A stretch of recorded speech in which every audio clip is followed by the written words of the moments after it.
Bharatiya Janata party और प्रधानमंत्री नरेंद्र मोदी के 56 इंच के छाती के सामने अब खुद उनके ही पार्टी के एक नेता इस कदर अटक चुके हैं गले में कि न निगला जा रहा है न फेंका जा रहा है। नमस्कार साथियों, मेरा नाम है मेघा हिंदुस्तानी और आप देख रहे हैं the news launcher UP UK. आज इस वीडियो में हम चर्चा करने वाले हैं एक ऐसे शख्स की जो भारतीय जनता पार्टी के हैं, लंबे समय से सांसद रहे हैं,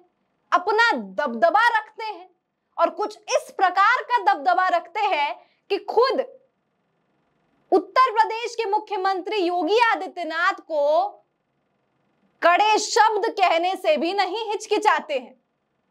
और यही कारण है कि विवादों से जुड़े रहते हैं। लेकिन इनसे जुड़ा एक विवाद ये भी है कि किस प्रकार से शोषण के मामले में इन पर आरोप लगे और न केवल आरोप लगे बल्कि देश के लिए मेडल लाने वाली हमारी पहलवान बहनें, बेटियां लगातार प्रदर्शन कर रही थी, अपने हक की मांग कर रही थी। जी हां, हम बात कर रहे हैं बृजभूषण शरण सिंह की। एक ऐसा नाम जो 1991 से लगातार कैसरगंज पर पकड़ बनाए हुआ है, इतने लंबे समय से सांसद रहे हैं और केवल एक मर्तबा 1996 में जब टाडा का केस उन पर लगा था तो उनकी पत्नी केतकी देवी वो चुनाव लड़ती है और जीती भी है। लेकिन यहां पर जो हम बात कर रहे हैं वो बृजभूषण शरण सिंह पर लगे आरोप, जिस प्रकार से आज राउज एवेन्यू कोर्ट में पेशी थी और बृजभूषण शरण सिंह ने कह दिया कि जब ये हो रहा था, यानी कि जब जिस दिनांक को मेरे ऊपर शोषण का आरोप लगाया गया है उस समय मैं तो भारत में था ही नहीं। और इसको लेकर विपक्षी वकील ने जो है दलील भी पेश की कि ये अक्सर इस प्रकार का टाइम लैप्स वाला बहाना चल जाता है और बनाया भी जाता है जब इस प्रकार के गंभीर आरोप किसी आरोपी पर लगाए जाते। अब ऐसे में सवाल उठता है, इससे भी बड़ा सवाल, कि 26 तारीख को कोर्ट का फैसला आना है और 26 तारीख को ही नामांकन शुरू होने हैं कैसरगंज में। आपको बता दूं, उत्तर प्रदेश की 80 लोकसभा सीटों में 75 सीट जो है वो भारतीय जनता पार्टी खुद चुनाव लड़ रही है और 5 सीटों पर उनकी जो अलायंस है वो चुनाव लड़ रहे हैं और 75 में से 74 सीटों पर प्रत्याशियों के नाम की घोषणा कर दी गई है। केवल एक सीट बचता है और वो सीट है कैसरगंज। और इस कैसरगंज ने ही भारतीय जनता पार्टी के होश उड़ा रखे हैं, गले में हड्डी की तरह फंस चुकी है सीट। और न केवल ये सीट बल्कि जो उनके प्रत्याशी माने जा रहे हैं, सांसद रहे हमेशा, बृजभूषण शरण सिंह। लेकिन यहां पर संयोग समझिए कि 26 तारीख, वही 26 तारीख जब कोर्ट से फैसला आना है महिला पहलवानों को लेकर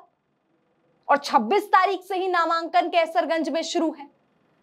तो आखिरकार भारतीय जनता पार्टी जिसने 75 में से 74 सीटों पर प्रत्याशी के नाम की घोषणा कर दी, वो इतना लंबे समय तक एक सीट के प्रत्याशी के लिए क्यों इंतजार कर रहा है? अब इसके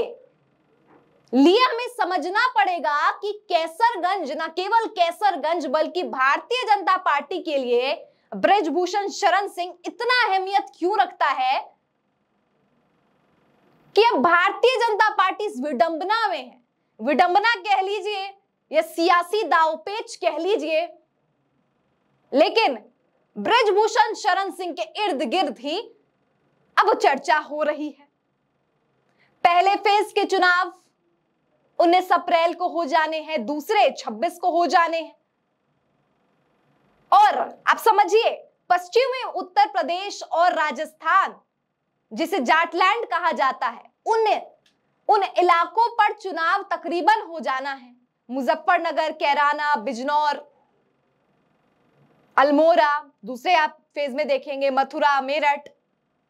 तमाम वो इलाके हैं जहां पर चुनाव हो जाना है। अलीगढ़ ले लीजिए, बुलंदशहर। अब ऐसे में जाट लैंड पर ये चुनाव हो जाएंगे तो भारतीय जनता पार्टी के लिए अब आसानी हो जाएगी कि बृजभूषण शरण सिंह को अब यहां से प्रत्याशी भी बना लेंगे, तो वोट जो इनका है वो कटेगा नहीं, क्योंकि जाहिर तौर पर महिला पहलवानों द्वारा आरोप जो लगाए गए हैं संगीन आरोप है बेहद, और बृजभूषण शरण सिंह को अभी से प्रत्याशी जो घोषित कर दिया जाएगा तो वोट कटेगा, बाकी सीटों पर भी इसका प्रभाव देखने को मिलेगा। और यही कारण है कि भारतीय जनता पार्टी ने अभी भी नाम की घोषणा नहीं की है, यानी जाट लैंड को निपटा ले पहले, कहीं ऐसा ना हो कि बृजभूषण के चक्कर में और सीटों पर इनका काम तमाम हो जाए, सुपड़ा साफ हो जाए। लेकिन बृजभूषण का टिकट भी नहीं काटेंगे, और टिकट क्यों नहीं काटेंगे इसके बारे में एक वीडियो में चर्चा की थी मैंने कि किस प्रकार से बृजभूषण शरण सिंह की छवि जो है वो खुद के दम पर है, वो पार्टी से अलग हटकर है, और केवल भारतीय जनता पार्टी के साथ ही नहीं, मुलायम सिंह के समय से चली आ रही है समाजवादी पार्टी के साथ भी जो कनेक्शन है इनकी। क्योंकि रेसलिंग फेडरेशन ऑफ इंडिया में जब इन्हें अध्यक्ष चुना गया तो मुलायम सिंह का क्या रोल था वो बखूबी आपको पता है, मैंने बताया भी है, जिक्र भी हुआ है। और अभी भी जब महिला पहलवानों ने आरोप लगाए, लगातार अखिलेश यादव के ही सहयोगी, समाजवादी पार्टी के उस समय के सहयोगी आरएलडी जयंत चौधरी महिला पहलवानों के आंदोलन में जाते हैं, बातचीत करते हैं, तब अखिलेश यादव ने चुप्पी साधना ज्यादा जरूरी समझा, और इसका तारीफ, या मैं कहूं कि इसके समर्थन में खुद बृजभूषण शरण सिंह आए और कहा कि अखिलेश जी चुप है क्योंकि उनको सच्चाई का पता है। मतलब विपक्ष का नेता पक्ष की त्रुटियां छुपा रहा है, चुप्पी साधे हुआ है, तो आप खुद समझ सकते हैं कि वो कितना अजीज होगा समाजवादी पार्टी के। और न केवल विपक्षी पार्टी के साथ उनकी नजदीकियां, कैसरगंज, बलरामपुर, गोंडा, तमाम वो क्षेत्र है जहां पर खुद के दम का प्रभाव है, क्योंकि रेसलिंग एकेडमी, स्पोर्ट्स सेंटर्स बहुत से खुद बनाए गए हैं, बृजभूषण ने अपने पैसे लगाकर भी बनाए हैं, तो खुद भी रेसलर रहे हैं, खुद भी पहलवान रहे हैं, और अब पहलवानों की वजह से फंस चुके हैं। लेकिन पहलवानों के लिए इन्होंने एकेडमी वगैरह बना रखी है, तो एक तरीके से इनका वोट बैंक पहले से ही है, और इसी वोट बैंक या इसी प्रभाव से भारतीय जनता पार्टी कुछ इस तरह घबराई हुई है कि 26 तारीख इंतजार हो रहा है कि यहां कोर्ट का फैसला आ जाए और यहां हम टिकट की तैयारी कर ले कि टिकट दिया जाए या काटा जाए। और काटा क्यों नहीं जा रहा है वो भी आपको बता रही हूं, लगातार बता रही हूं कि विपक्षियों के साथ संबंध, खुद का प्रभाव, मसल पावर, मनी पावर, जो दबदबा है, पत्नी भी जिला पंचायत की अध्यक्ष है, बेटे प्रतीक भूषण भी गोंडा से ही विधायक है। अब सवाल ऐसे में उठता है कि जिसका पूरा परिवार राजनीति में है, जो खुद इतनी बार सांसद रहा है, जेल में बैठने के बावजूद पत्नी विजयी हो जाती है, जो दबदबा इनका है।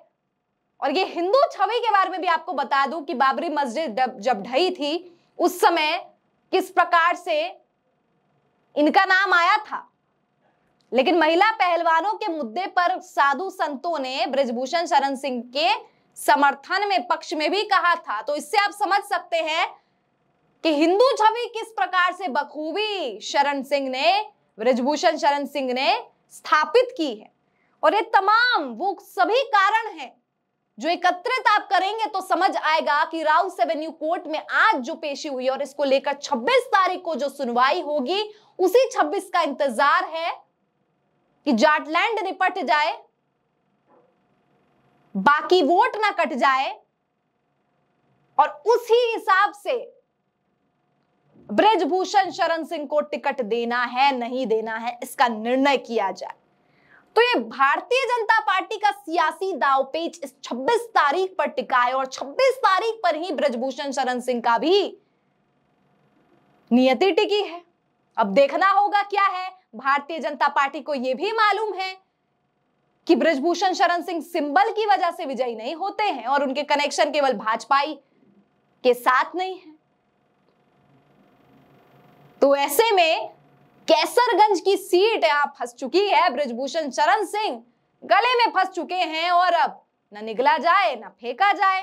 क्या होंगे चुनावी समीकरण कैसरगंज की सीट पर, अब तो ये तो वक्त ही बताएगा।